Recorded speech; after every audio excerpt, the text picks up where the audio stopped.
let me tell you the biggest hypocrisy so far, which hasn't been picked up on that much, even though it's been in all the papers. It's the fact that he's put VAT on private schools, an extra 20% for because his philosophy says it's unfair if you've got well-off parents and successful parents that they can buy you a better education. So therefore, we must tax that. I disagree with that, but I can see that argument, but I disagree with it. But then at the same time, in an interview, to say, well, my son's doing his GCSEs and I want to make sure that the election didn't disturb his studying. So I took him to an £80 million flat in London so he could get away from it. Isn't that him using his influence, his friends, to ensure that his son gets a better education with better results? The hypocrisy there is just off the scale. Yeah. It's absolutely unbelievable, isn't it? And then again with that same flat, I think it's in Covent Garden, isn't it? This the same one where he's then filming these COVID messages and stuff like that, telling us to stay at home when he's sat in somebody else's flat. And again, this comes back to deception, putting pictures of his family on the shelves behind him. And I think it was Guido Fawkes that spotted this. I mean, it was Guido Fawkes have been unbelievable in the coverage of this story. And they're the ones that put the shelves together and noticed it was the same place. Wouldn't we all love to send our son or daughter to an £18 million apartment so you can go and study quietly? And if you speak to many journalists who were covering the election, the mainstream ones, they'll tell you there wasn't reporters outside Starmer's house first thing in the morning. Starmer's supposed to be out on the campaign trail. The last place they're going to be is outside his house. They're actually going to be following him around the campaign trail. So that was a lot of rubbish as well. And he lives in a £2 million, I think it's worth £2 million, townhouse. And Holborn he lives in.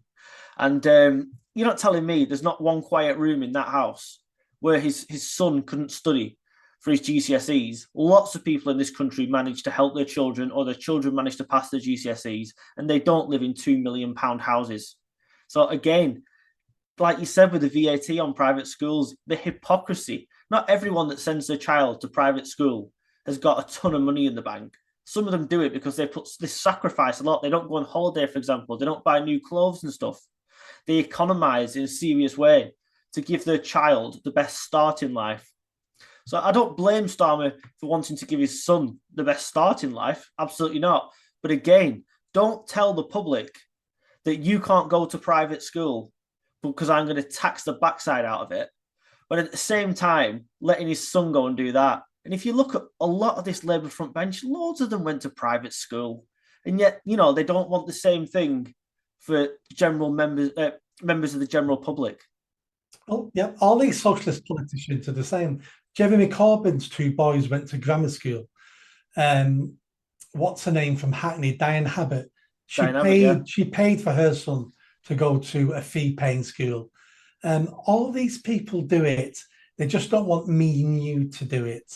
I mean, to be, it's fact sound like a weird statement. This, to be fair to Corbyn, I don't like the guy. I don't agree with his politics. I think he's an absolute loon, to be quite honest with you. But at least when he said something, I thought he believed it. He was sincere in what he said. Like with Starmer now, I don't know the first thing of what he stands for. I don't even know truly what his background is. If you look at where Corbyn grew up, he came from a very wealthy background indeed, very privileged. Both the Corbyn brothers did. And they were privately educated. Obviously, they wouldn't want you to know that, but you can look at pictures of Corbyn's house as a child, and it's a big property where he grew up in a lot of privilege.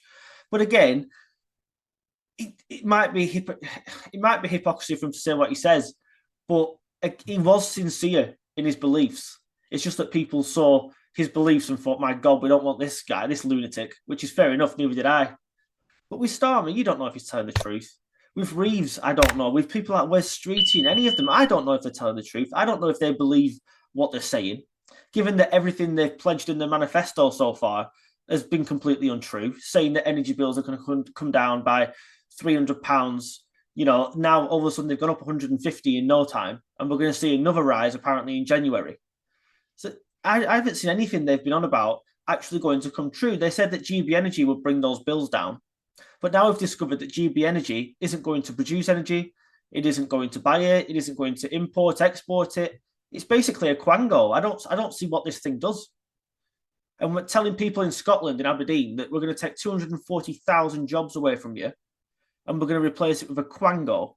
I can't see that doing many favours whatsoever with the electorate in Scotland or anywhere, for example, who works in that supply chain.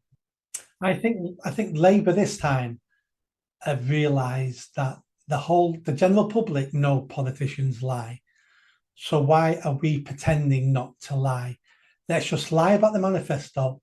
Let's lie to get elected, because they all think we're lying anyway. So let's get rid of that pretense.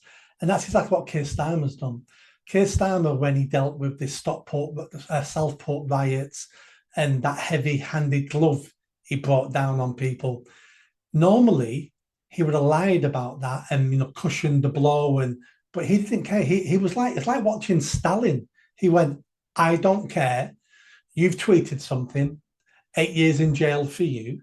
And I think they've just ripped away, they've either done it on purpose, ripped away the pretense, or they're just not good enough to have the pretense in the first place. It's either one or the other. Did you enjoy that video? I think you did. Come on now, hit that bell, subscribe, comment. Let's build this channel. I need more followers, I need more subscribers. Be part of the journey. See you soon.